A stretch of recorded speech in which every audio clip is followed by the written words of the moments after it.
Hello, I'm BXToyCat and welcome back to Seed Sunday. Seed Sunday is a weekly series I run on my channel where I show you seeds in Minecraft Xbox and Minecraft PlayStation that are particularly unique and worth checking out some way. And this week's seed is of course both those things for quite a few reasons. First of all, this has two jungle temples on the same seed. Having a single jungle temple is not exactly rare, but it's not exactly too common either. Having two of them is very, very rare, and that's what we have in this place. But as well as that, we also have a bunch of floating islands, not just in extreme hill biomes where they're reasonably common, but also in a snow biome. There's a massive floating island, and then as well as both of those things, this has a lot of jungles, and because of that, it has a really cool seed glitch.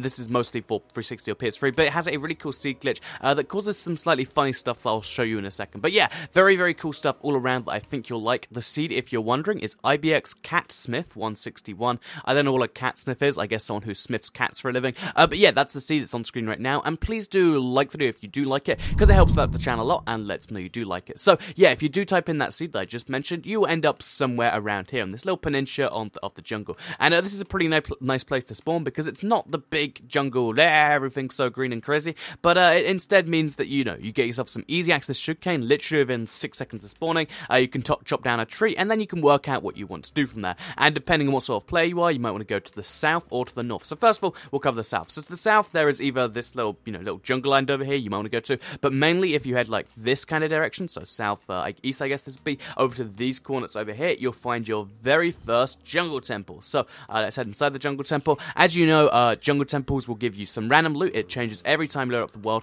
but this random loot can contain stuff like, let's just break the way through the wall here. This can contain stuff like diamonds, emeralds, gold, saddles, horse armor, all that sort of stuff, as well as enchanted books. Very, very cool stuff. So, it's nice to just come here first because you could get yourself some nice stuff. And if you want, you could even restart the seed and try and get some other stuff. That doesn't work. If, once you've been to there and you've gotten your stuff, what do you do next? I think this plains biome is the place to set up because I love me some plains biomes, of course. Of course, you don't have to agree with that, but this is, a nice place where you can get your mobs to spawn for your farms, you can get your horses, you can get your trades of villagers. It's just a very nice, traditional Minecraft thing, and the visibility is so very high here, and it's great. If you wanted to make a massive flatland for charge creeper purposes or whatever, you could totally do that here. So that is this little area of the world. I really like this. This is perhaps my favorite area, but this is mainly meant to be a home base. The rest of the seed does still have purpose. So yeah, as I mentioned, this is where you'd go if you want your flat ground and spawn. But if, unlike me, you really like your jungles, because I mentioned in my worst biomes video that jungles are one of the worst biomes because of how hard they are to traverse.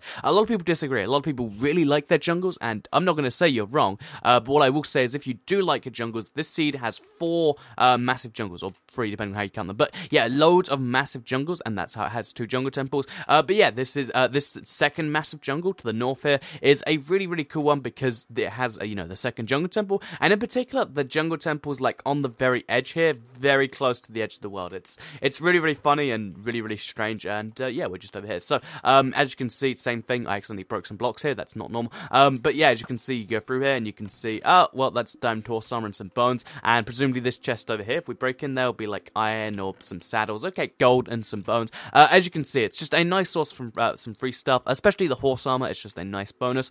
I like it very much. So yeah, that's the second jungle. Once you've got your 2 jungle temples done, what else is there to explore? So the biome makeup of this seed is very, very strange.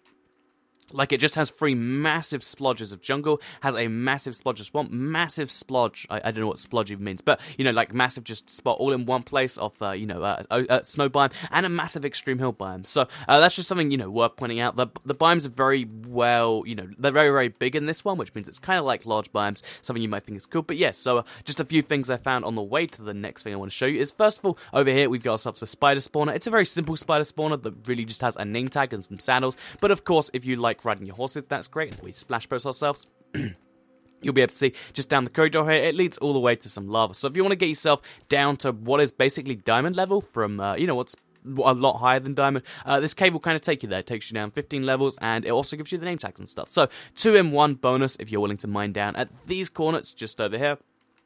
I would definitely recommend that. As well as that, in this swamp as well, it's a pretty big swamp with some, some pumpkins around the place. But as well as that, over here, at these corners, you find a much cooler mob spawner because, apparently. Oh, there we go. I was like, wait a minute, I thought this was a mob spawner. But yeah, just behind me, you can see a mob spawner intersected with an abandoned mine shaft. But when this happens, it always happens really strangely, and you can see there's holes in the place. So this is a very easy mob spawner to take out, not only because there's, cobwebs protecting you from the place. All you have to do is put one torch down on top, and then maybe one in the corner, and then you're literally done. That easy. It's a very small mob spawner, and most of the floor's missing. That's pretty great. And there's also a chest here with another name tag, some more horse armor, some wheat in case you need supplies, a bucket, 13, a music disc. Everyone's always going after, I'm sure. And yeah, as well as this mob spawner, there's actually a cave spider spawner just over here. So it's actually a double mob spawner. You could turn that into a trap where you get yourself lots of string and lots of own flesh and stuff. Double the XP is always nice. I don't know why I'm killing the spider, just to prove a point at this point, I guess. But yeah, that's something you can totally do here. Have a double spawner for both, string and rotten flesh and double XP. It's very, very nice, and I'd like to see someone do that. Oh, that's XP over there. I thought it was like the eyes for spider, and I was like, those eyes should not be green. So, moving out of this place, which we can, as soon as we find the hole in the ceiling, double mob spawner at these corners, by the way, in case you want to do that, just dig down from here. The abandoned mine shaft is also a double abandoned mine shaft. It has a bunch of chests and stuff. I haven't checked through the chests because I like to, kind of leave some stuff to the imagination, but that's something worth pointing out. So yeah, finally moving more to the south, this place. So we've gone all the way to the north, that jungle. We've gone back down to the south. You'll notice this big extreme hill biome in the center has lots of floating islands. So floating islands, again, they're not exactly too rare. They're not common, but they're not really rare either. But if you go to extreme hill, you'll find this one in particular has so many floating islands around the place. Like, there's this one up here, you can see over here, there was some gravel that went up there that fell down, which I think is always really cool when that happens, because it reminds me so much of the Minecraft beta. Like, when the game first released with TU1, like, this happened all the time randomly, and that kind of still happens now, which is pretty cool. But besides, just all this gravel falling everywhere and all the floating islands, you'll notice that it's a pretty nice extreme hill biome. Like, it spreads pretty far. Like, you can see there's floating islands all over the place, just over here, quite a few of them. But you can see this just kind of covers the bottom corner of the map, like the bottom right, the bottom right corner of the map. It's pretty cool in my opinion. If you want to mine below it, you can find emeralds here. If you don't know, that's where they mostly spawn, but this is mostly cool. But the really cool thing is over here, because there is this massive anomaly in the snow biome when it comes to the hills, because for some reason it's generated this massive thing over here, and this, of course, with very little effort. Like, you chop off like 2 blocks, you've got yourself a really cool island in the sky that has some trees built in. It's perfect for building on. Or the thing I think is much cooler is if you just terraform a few blocks here. So you place, some dirt blocks going up to the sky here. It'd take, maybe 5 minutes, but then you'd have an entirely hollowed out mountain. You could have a secret base inside what looks like on the outside to just be a mountain, but on the inside it's this hollowed out base. And if you wanted to just, if trying to hollow out a mountain would take you literally hours in comparison to like maybe 10 minutes, and I think that's a really cool thing you could do. So have a hollowed out mountain with your secret base inside here. It's such a perfect place because it's almost in the center of the map. It's in a snow biome. I think it's just a great thing all around. So that's this thing right here. But besides that, there's also a few other cool points of interest on the seed. First of all, if we head down here, we have the stronghold. But as well as the stronghold, you'll notice that why is this lit up so brightly? But as well as the stronghold, you'll also notice that nearby the stronghold, there is actually this mob spawner. So there's actually a door from the, from the stronghold to the spawner, which is something I really, really like. Like, you don't have to take any risk into this place. I guess if you fell through the ceiling like I did. But if you just dig down to these corners, I guess, instead, then you can see there's just a door blocking everything off from you, especially since they're spiders anyway. They can't even get through a one-wide gap, let alone a door of one. That's pretty cool. But the chests here are pretty good also. There's 2 more name tags, 2 more saddles.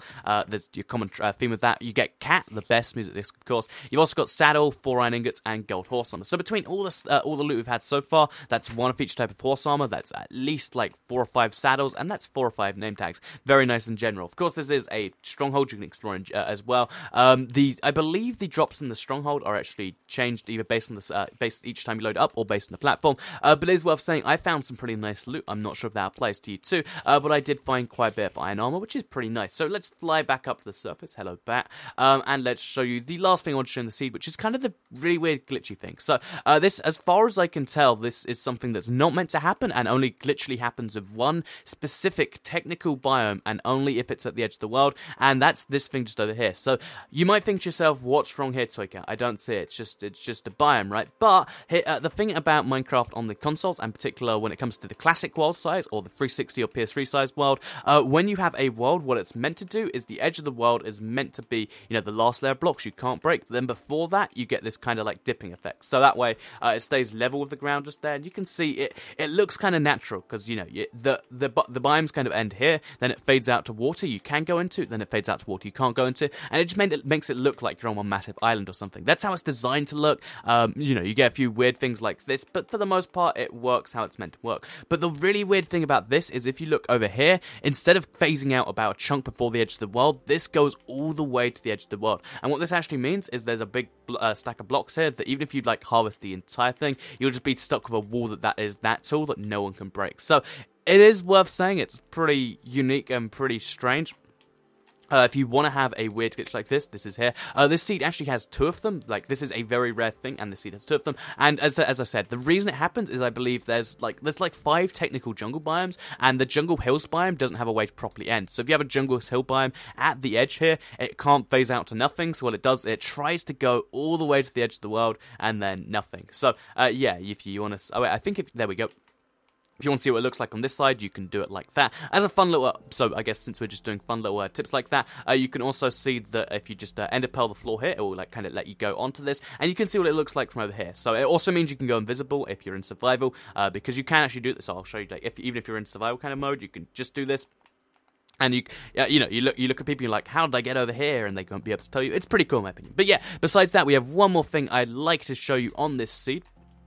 And that is, if we fly all the way to the north up here, then there is this cool snow biome. So as I said, it's just a massive patch. It's the same one I showed you with the big thing over there. But one particularly cool thing is just over here, because, it's a snow biome, but yet next to each other, it has this massive patch of, a reasonably sized patch, I should say, of ice next to this, pretty big patch of lava. And the really cool thing about this is, because, of course, you might know I have this big thing where I really like myself some carpet. So you can place carpet on both these things next to each other, so you can have it go all the way from one to the other, as long as you like level it down stuff. But that means that because you can actually place carpet on lava, which is something that's pretty cool in my opinion, then you could have it so like basically underneath your feet it's both ice and lava, and it's like, this is really strange. So yeah, place carpet on lava. That's a cool little tip. I don't believe carpets can burn. I guess we could find out by waiting, but as far as from my testing so far, carpet cannot burn when it's on top of lava. So if you want to just confuse people, have fire and ice underneath your house, that's something you can entirely do too. Either way, I hope you have enjoyed this video. If you liked it, please do like it and let me know.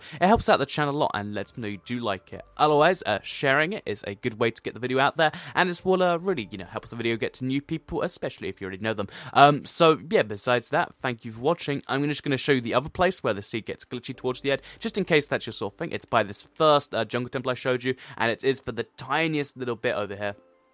Because again, this isn't meant to happen. It's meant to phase out, and you can see by the fact that it this clearly is not meant to be here. But yeah, you can see this is the second place this happens. There's another wall you just can't break no matter how hard you try, and you can ender pearl above it if you really want to. If you can do it just right, which apparently I can't. But yeah, I hope you did enjoy the video. I said all those things. Thank you for watching, and I'll see you all in the next video.